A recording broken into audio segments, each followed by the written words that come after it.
जो भी महामानव हुए हैं अपने अपने समय में, उन्होंने वही कार्य किया है जो कि राष्ट्र के हित में हुआ। जो समय हुआ, राम के समय में अलग था, बुद्ध के समय में अलग था, कृष्ण के समय में अलग था, लेकिन हर समय हर शक्ति आती रही है, हर शक्ति अपना काम करके और जाती भी रही है। और फिर जब जब संसार के ऊपर आपत्तियां आई हैं, तब तक पुनः वो अवतरित भी होती रही हैं मानव के रूप में। आप भी उसी में आ रहे हैं, आप कम नहीं हैं।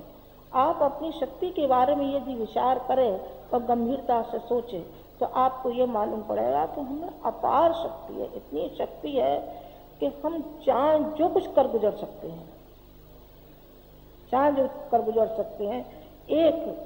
एक व्यक्ति था जिसने कि सारे के सारे जो गांव के जो अपराधी थे, जिसमें लुटेरे भी थे, जेठ कटवी थे, खूनी भी थे, ये अपराधी वर्ग था जो कि वो सुधरता ही नहीं था और उसी से उसका पेट पालन चलता था।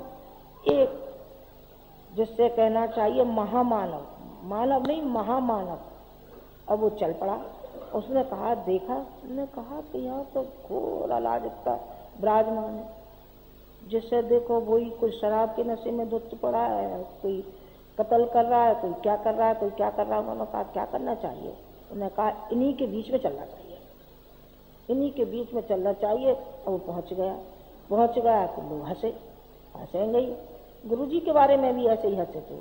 स्त्रियों का गायत्री अधिकार लिखा था उन्होंने, तो मैं समझती अपनी अपनी तरह से सब विरोधी तो सनातनी आर्यसमाजी सब।